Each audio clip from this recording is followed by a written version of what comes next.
It's not every game that guy gets 7 steals. Just what do you think about what Herb was able to do on Man, defense tonight? if he don't make first team defense, somebody need fired, man. He's great defensively, gotten so much better on offense. A menace in transition, finishes well around the basket, shooting 40 from three. I mean, he does a little bit of everything for us, and I think you got to see some of that tonight. Yeah, I mean, did you like just the team defense overall? It seemed like it was kind of everyone tonight. Yeah, we had some time to practice, to really just work on our game plan, discipline, understand what we want to accomplish these last 27 games, and I thought we got off to a great start.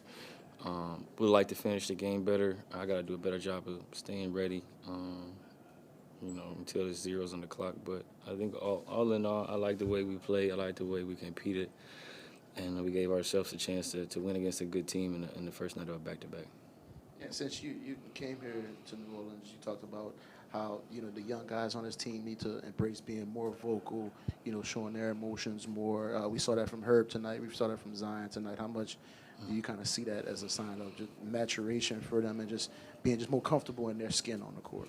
Yeah, I mean, Herb talks more than y'all think in general, and so does Z. Z talks a lot, too. Y'all just don't see it. So for them to be able to be demonstrative out there on the court, vocal, obviously, celebrating, good plays, whether that's dunks, finishes around the basket, block shots, or just celebrating your teammates' success. I think that's a sign of growth and just comfortability. Everybody's just getting more comfortable, getting more time together on the court, playing later into seasons together. I think all those things help. And we talked to you before about, when you flip the calendar past All-Star, how, everything changes. What do you think, in what ways do you think the focus changes for good teams when you get to this point in the season? I think this sense of urgency has to increase. Every game matters. We've been in the playing game a few times, so we understand how one game can kind of shift the season, literally. So, being able to beat teams under 500, winning games at home is important. And even though we got 5 and 7, I feel like we should be able to compete at a high level and give ourselves a chance to win these games. And that'll carry over as we get closer and closer to finishing the regular season. CJ, how much did you like the start of your guys' third quarter, first few minutes? That's been a kind of a trouble for you guys for most of the season. Yeah, I mean, we did a great job of just giving Z the ball and getting out the way. So it was the game plan, and it worked. It worked pretty well. Got some stops when we needed to. I think we fouled a little too much in that third quarter.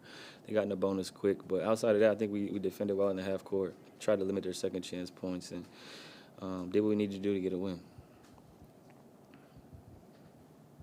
CJ, in the second quarter, Herb, Zion, and Jonas had their own little slam dunk contest, kind of back-to-back. Mm-hmm. When the arena gets rocking like that, after you've been on the road for so long, what does that feel like? It's amazing. The fans have been great all year. Continue to support us, even though we had some really great wins and some not so great losses. I think they've been consistent. And obviously, we've had some spectacular plays throughout this season, and that was a great stretch of really good basketball and defense that led to transition offense. And I think Z capped it with a lob, which was when they ended up calling a timeout.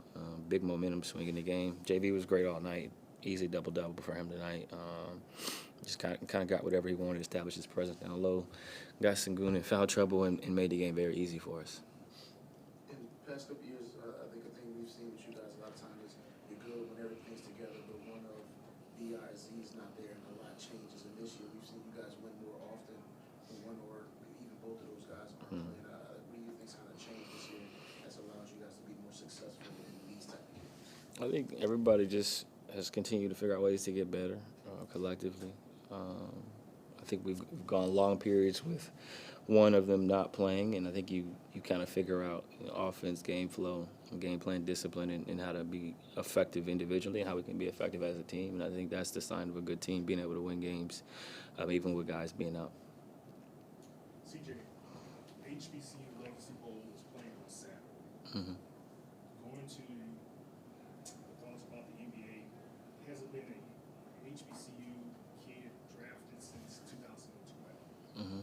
What do you think can help them to be able to develop and catch the eyes of more of the NBA scouts and executives? Yeah, I mean, that's a great question. I think, I went to a small school in Lehigh. I think the scouts have historically done a pretty good job of finding talent, so I think it's just about continuing to put more focus and spotlight on it. Hopefully they continue to get more TV games and better caliber players continue to choose to go to HBCU schools. I never was recruited by HBCU schools, so I didn't have a chance. I wasn't recruited really by anybody, to be honest. So my situation was different. But I think there's been more of a point of emphasis on it, more of a spotlight. And, you know, Rocco was one of my good friends, so he went to HBCU, and he always talks about his experiences and stuff. And I think that's cool. People need to share their experiences more often. And I think it's only a matter of time before someone is drafted from HBCU. Thank you.